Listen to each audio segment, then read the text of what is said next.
Começamos agora um novo painel da trilha acadêmica. Desta vez a gente vai tentar discutir com alguns professores e profissionais do mercado os desafios e as possibilidades que a mídia rádio tem no mundo. E já não pensando apenas na rádio, como foi lançada lá depois da ideia do Marconi de sons inalámbricos e espectros, sino a partir do rádio como mídia e a partir do rádio como forma de distribuição. Então, na realidade, nos dias de hoje, 2020, a gente está discutindo, basicamente, um conceito de como os conteúdos são radiofônicos e, a partir disso, como funciona. Como sou professor, começo falando que, quando eu conto para meus alunos que o podcast é um invento, uma forma que foi feita lá no início do século XXI pela iPod, pela Apple, para ela distribuir conteúdos em arquivos para iPod, ninguém percebe. Tá? De forma que hoje, por exemplo, a maior parte das pessoas que ouvem um podcast em um formato, em um sistema operativo que não é o iOS, que não é da Apple, que é Android. E acaba por ser uma forma que ficou clara no mercado. Como acontece com a rádio. Ou seja, a rádio ela começou como uma transmissão de onda curta. Lembro o meu trabalho de doutorado lá atrás em Portugal, onde discutíamos como a rádio de Lisboa ia para as colinas ultramarinas na África e as pessoas se enteravam do que acontecia na capital do Império, certo? Para hoje, uma rádio onde pode ser web, pode ser em formato podcast, pode ser em formato normal, ou pode acontecer, como está acontecendo muito, que o podcast acaba por ser a forma, eu brinco que para muitas emissoras é o VT da rádio, ou seja, grava, faz o linear e mais tarde coloca e disponibiliza nos formatos digitais. Então, a ideia de hoje é discutir um pouquinho isso. Quais são os principais desafios, tá? Como que vamos tender a avançar? E para isso, chamo a Juliana Paiva, diretora da Rádio Data. Agradeço muito. Uma experiência muito interessante, pelo que tenho visto de você na Rádio CBN. E aí, a primeira pergunta que eu te faço é como você define rádio?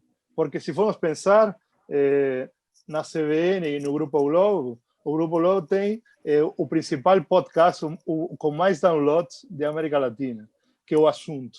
Mas ele parte de um podcast que vem do formato da rádio. Como que vocês veem na Rádio Data essa nova forma de rádio? E se você conseguisse responder, o que é rádio para você? Primeiramente, obrigada pelo convite para participar desse debate. Na Rádio CBN, foi uma das primeiras emissoras a trabalhar com podcast, né? Eles começaram muito cedo com isso, era meio que um recorte da programação disponibilizado na internet, né? Não era um produto próprio para podcast, né? Então, lá começou com muito sucesso, porque foi uma possibilidade do ouvinte que perdia a programação no dial, né? No ao vivo, de ter a programação depois disponibilizada na internet, né? No começo, tinha um acesso muito grande desses conteúdos, que eram recortes da programação, não tinha muita diferença, não havia uma produção de conteúdo dedicada a isso. Em 2018, a CBN começa a fazer uma produção exclusiva para podcasts, né? E ela lança o Vozes CBN, que é um produto incrível, que já vem com outro formato, já adaptado ao que é o podcast nos Estados Unidos, aquelas narrativas maiores, né? Não é simplesmente um recorte, aí é uma produção de conteúdo, aí tem um storytelling por trás, né? Uma coisa diferente, né? E começa a performar muito bem. Mas é um outro público. Uma coisa que se identificou isso na CBN é que nem sempre o público da rádio, que ouve a rádio todo dia, né, naquele formato, né, que a gente conhece, é o mesmo público que ouve o Vozes dentro do podcast, né? Isso é uma coisa muito diferente. Eu acho que ainda, na minha opinião, tem espaço para os dois, né? O podcast tende a crescer, mas eu acredito muito ainda nesse rádio que a gente conhece hoje aí, né? Ele vai ter algumas adaptações, vai mudar um pouco, vai ter uma linguagem mais dinâmica, mas eu acredito muito nas duas e eu acho que os dois podem transitar dentro desse universo de áudio. Hoje, por exemplo, a própria CBN, eu já não trabalho mais para a CBN, mas eu sei que eles têm sucesso com os dois formatos, né? Então, assim, eu acredito que os dois formatos vão continuar, um não vai acabar com o outro, né? A gente tem uma grande preocupação aqui, até mesmo na Radiodata, a grande discussão aqui era assim, mas o podcast vai acabar com o rádio, e não vai. O próprio lançamento da Radiodata vem justamente para mostrar que não. Eu atendo podcasters aqui na Radiodata e a gente faz um produto diferente. Não dá para você simplesmente migrar o produto do Spotify, o podcast, e distribuir isso para uma emissora de rádio. O rádio precisa ter aquela quebrada, aquela dinâmica, né? É uma linguagem diferente, gente, não dá, assim. E aqui na Radiodata, por exemplo, a gente teve que adaptar, né? A gente sabe que existe uma demanda por conteúdo qualificado no rádio, né? O rádio precisa disso, e agora, com a vinda desses formatos de syndication, a gente está vivendo muito isso, essa diferença, né? Eu não posso simplesmente pegar um podcast e colocar no rádio, e também não posso simplesmente pegar um conteúdo de rádio e colocar no podcast. Então, eu acredito que os dois vão continuar aí por muito tempo, trabalhando juntos. Juliana, estava lembrando que você dizia, e aí endereço para você e para o professor Álvaro, depois os acadêmicos da questão, que o Negroponte dizia em 1990 que o digital ia acabar com tudo, né? E, na realidade, em outra palestra que gravamos aqui a semana passada, eu dizia que em 1939, na Feira Mundial de Nova York, se apresentava a televisão, e a televisão e os jornalistas do New York Times diziam nesse momento que a televisão não ia ter sucesso porque ela era fixa e a rádio era móvel. Tá? Em definitiva, me parece, e solto a pergunta para você, e mais tarde o professor Albo me responde, a mídia, a distribuição é que muda, né? Mas o conteúdo, a linguagem e a retórica é a que faz a diferença. Quando vocês trabalham para podcasters e trabalham para emissoras de rádio, a linguagem tem que ser, imagino eu, obrigatoriamente diferente. Mas isso é difícil, me parece, para as pessoas e para o público ainda entender esse caminho. Estou certo é isso? Eu acho que está sim. Tem que ser diferente. E as pessoas, assim, os mais jovens ainda acham que é a mesma coisa, né? Esses dias a gente vai lançar aqui um produto que é um olhar do jovem para as questões políticas do dia a dia, né? A gente vai lançar um programa de rádio. Eu acho é o primeiro programa em que um jovem, né, jovens que eu falo na faixa de 20 anos, discutem assuntos do dia a dia. Então, eleição americana, a questão política brasileira, enfim, tudo. E eles são podcasters. E foi muito interessante essa construção, e eles falavam dessa dificuldade de fazer essa mudança no formato, né? E a gente vem trabalhando, eu estou com um produtor que está ajudando também, né? E a gente vai ter que fazer. E agora saiu o piloto já adaptado para o meio rádio, né? E assim, é um negócio que foi uma construção interessante, porque o jovem, ele não conseguia ver outra forma. Para ele, na cabeça dele, era só aquilo. Eu só sei falar desse jeito, né? A narrativa era muito diferente. E agora eles estão aprendendo a fazer rádio, isso que é legal, né? Eu acho que é difícil, sim. E você, Álvaro, como que você vê, pensando na monetização disso? Porque outra coisa que eu falo muito com os alunos, desenvolvemos podcasts este semestre na PUC Campinas, e como é que eu faço para eu vender isso? Como que você vê os dois pontos, a linguagem e a monetização desses produtos de áudio? Uma boa tarde, um prazer estar aqui falando com todos. Eu aproveito o gancho do que a Juliana disse, eu acho que uma situação não mata a outra, mas do ponto de vista de negócio, o rádio tem muito a aprender com o podcast, porque quando nós pensamos no rádio enfaixado numa grade de programação, ele tem algumas limitações, e a internet dá a ele a possibilidade de se expandir. Inclusive de trabalhar de forma conjunta. Eu acho que um não anula o outro, como a Juliana colocou. E aí a questão da monetização, ela pode ser somada, porque num primeiro momento havia um grande problema de saber quem era o ouvinte dos podcasts, do rádio na internet, dos arquivos de áudio. E hoje é ao contrário, né? Nós conseguimos ter, a partir do digital, uma leitura crítica desses dados que nos ajudam a ver exatamente quem é esse consumidor.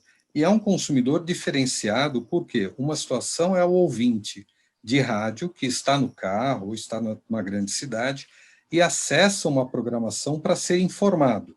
e muito daquilo também é uma programação de fundo, que ele está fazendo outras ações e está ouvindo. No caso do podcast, ele continua ouvindo, mas tem um diferencial, ele vai atrás daquele conteúdo, ele quer ouvir aquele conteúdo. Então, eu acho que isso faz uma diferença, inclusive, na relação de como ajustar o anunciante a esses conteúdos. Só que, por outro lado, do ponto de vista do negócio, nós precisamos reformatar o conceito de rádio do ponto de vista de negócio, né?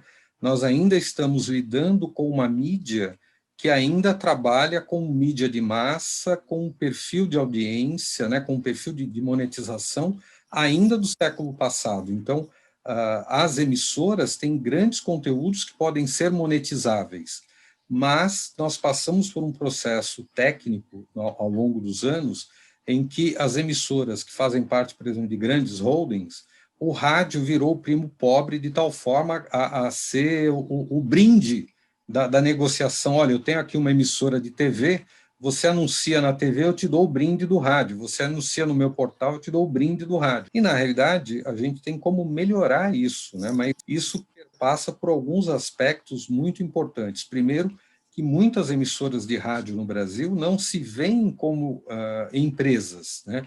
E a Juliana conhece isso muito bem, porque acompanhou de perto muito tempo essas emissoras pelo país, a Gabi também. Então, nós precisamos, de um lado, melhorar, profissionalizar a gestão dessas emissoras para que elas tenham um perfil de negócio diferenciado e, ao mesmo tempo, o como vender perpassa por uma visão que vai ao contrário da mídia de massa, né? Eu brinco com os alunos, aquele perfil que nós tivemos, por exemplo, com o fim de Rock Santeiro, né, que nós tivemos 80 pontos de pop, que é algo absurdo, né, para você pensar.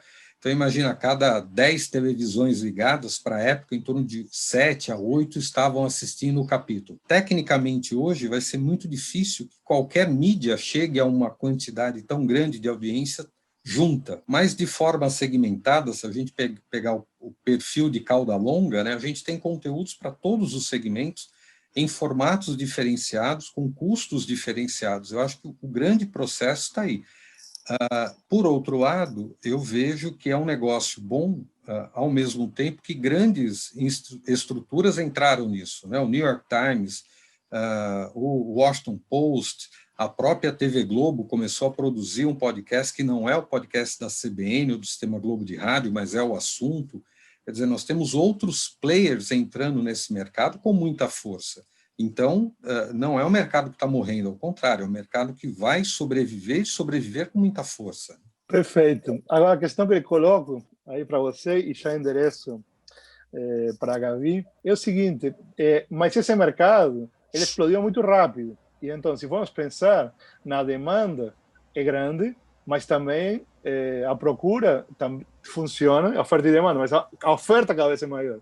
E então, em termos disso, eu, pelo trabalho na revista, vou olhando mais ou menos. E, por exemplo, o Brasil é um país onde, se você vê os rankings da América Latina, dos 20 primeiros podcasts com downloads na América Latina, 12 ou 14, todos os meses têm a ver com o Brasil. Agora, a questão a pergunta que eu me coloco é se isso não é uma reprodução em termos de discurso da rádio, porque, em definitiva, o que se vê é que os principais podcasts que são baixados são de jornalistas ou de pessoas famosas que, de alguma forma, vêm de outras mídias. Então, em termos de novo negócio e depois, em termos de conteúdo para a Gabi, como é que vocês veem isso? Porque, em definitiva, o podcaster, como youtuber que vai para a televisão, tem que se adaptar. Agora, aqui o que aconteceu foi, não sei, me parece, de alguma forma, que os fenômenos da rádio foram para a televisão, sim. O radioteatro virou telenovela. E o que eu sinto é, por exemplo, o podcast mais ouvido do país é de duas jornalistas da Globo, sim, muito famosas, com um nome próprio para ela. E o assunto, na realidade, se você ouve, ele tem muito a ver com as conversas que poderiam ser de um programa de televisão com vídeo. Então, como é que vocês veem isso? Porque, em definitiva, me parece que ainda estamos aprendendo essa história, né? Sim, eu acho que nós estamos aprendendo, mas tem que se considerar, Fernando, o fato de que esses podcasts, principalmente o ranking que é feito que mostra aí o assunto, por exemplo, do top de linha, leva em consideração que desde que o assunto foi lançado, ele já foi pauta do Jornal Nacional, da Globo News, do Jornal o Globo, da Agência o Globo, quer dizer, você tem toda uma estrutura de comunicação que fica realizando esse processo, que é diferente quando você avalia, por exemplo, o Nerdcast ou outros podcasts que são orgânicos, né, que você tem menos visibilidade. Por outro lado, semana passada, na outra semana, teve um evento sobre podcasts e eu encontrei lá uma profissional apresentando um conteúdo de um podcast sobre mulheres, empoderamento de mulheres asiáticas no Brasil, que é um conteúdo que eu particularmente não encontraria em qualquer programação, né? Então, é um conteúdo que tem público, mas não vai ter 60 milhões de ouvintes, mas vai ter um público muito específico, como, por exemplo, o público que gosta de séries, o público que gosta de outros sistemas, outros formatos. Tem podcasts de marketing, tem podcasts de conteúdo, tem podcasts sobre podcasts, né? Tem gente que fez podcast falando como fazer o podcast. Então, acho que tem muito conteúdo e é evidente que a gente tem um boom, né, vira uma moda, todo mundo vai fazer um pouco, mas com o tempo a gente tende a profissionalizar esse mercado e só vai sobreviver quem tem fôlego e quem tem, como a gente brinca no interior, quem tem garrafa para vender, né? Quem vai ter tudo para sustentar isso por muito tempo. Senão, também assim, é muito legal você pensar num podcast que você pensa 1 por semana, 2, 3... Quando você pensa ao longo de um ano, são 52 programas ou 5 programas, haja fôlego para pensar em tanta pauta, né? Então, também há uma necessidade de gestão de conteúdo que não é tão fácil quanto parece. E aí, apresento Gabi Chagas, muito obrigado por participar. Quando você lê a Gabi é Lead de Conteúdo e Performance Digital. Aí, é interessante para mim, que sou mais velho e da televisão, que conteúdo não tinha a ver com a audiência. Então, a performance tem a ver com métricas? Oi, obrigada pelo convite. Eu estou falando aqui de Porto Alegre e o Rio Grande do Sul é um lugar que gosta muito de rádio. O Rio Grande do Sul é muito forte em rádio. E isso talvez tenha começado comigo porque eu quis rádio desde o começo e desde pequena. Eu procurei a faculdade que tinha o melhor curso de rádio, eu procurei a rádio onde eu gostaria de trabalhar, que era a Rádio Gaúcha, que é a maior aqui no Rio Grande do Sul, e eu fiquei em rádio durante 13 anos, onde eu fui para produção, reportagem, apresentação de programas. Então eu amo o rádio e sair do rádio e ir para o outro lado, porque eu já digo que eu sou vendida para publicidade. Eu comecei a trabalhar com branded content dentro do rádio, gostei tanto que comecei a olhar para os lados e ver, meu pai costuma dizer, né, para a gente progredir na carreira, a gente tem que olhar para o resto da empresa e pensar, tem algum lugar para onde eu gostaria de ir? Se não tem, você não vai crescer. Então eu olhei para a volta, olhei para os lados e não tinha. Eu comecei a olhar para o mercado e o mercado tinha agência de publicidade. Então hoje eu sou o outro lado. Eu era, entre aspas, vendida pela empresa, vendiam o meu conteúdo e hoje eu faço o contrário, né? Então eu sou muito crítica de publicidade relacionada à rádio, muito crítica. Hoje eu trabalho na Hogarth, que é a maior produtora digital do mundo. A gente está em 35 lugares pelo mundo. E o meu papel como lead de conteúdo e de data performance é criar um produto, tentar embalar um produto para entregar para um cliente e que ele ache incrível e que ele queira comprar. Então, eu vou fazer o seguinte, eu vou vender para a rádio e vou tirar a minha graninha ali, né, de sobra. E o que eu estou vendo agora, eu acho que é um pouco alarmante do que a época eu saí de rádio em 2004, acho que é um pouco alarmante, eu não gosto de usar a palavra reinvenção, porque acho que se reinventar é fazer um 360, a gente acaba voltando para o mesmo lugar e não faz muita coisa, o negócio é começar de novo. Eu vejo que o rádio ainda está patinando nessa reinvenção, digamos assim, e a reinvenção, para mim, ela não está relacionada com apenas formatos como podcast, ela está relacionada com tecnologia. A rádio aproveita muito pouco a tecnologia dentro do seu próprio formato. Não é ela sair da rádio mesmo lá do dial para ela passar para digital. Ela pode fazer, ok, ela vai passar para digital, mas não é apenas essa ponte. Ou fazer a ponte da rádio para o podcast, ou do podcast fazer a ponte para a rádio. A Juliana falou super bem. Apenas colocar um podcast dentro da rádio não faz muito sentido, né? Eles não se sustentam sozinho. Então eu penso, dentro da agência de publicidade, a gente tem que ser muito criativo, porque hoje, pensa bem, 35 lugares pelo mundo. Eu sou lead de conteúdo digital e eu tô dentro de um time que conversa com vários lugares pelo mundo a respeito de publicidade. Rádio ainda é forte, especialmente na Europa. Ainda é forte, porque ainda tem aquela questão de, ok, agora no mês de outubro deu um terremoto na Grécia e na Turquia. Eu preciso de um tempinho para o apresentador da TV se preparar, vamos dizer que fosse aqui no Brasil, né? Porque lá não vai ter, considerando isso, não vai ter cobertura de breaking news. Preciso de um pouquinho para ele se preparar e ele entrar no ar. Eu preciso de um pouquinho na internet para escrever o texto ou para começar alguma coisa. No jornal, só amanhã, não tem problema. Rádio, clicar um botão e deu.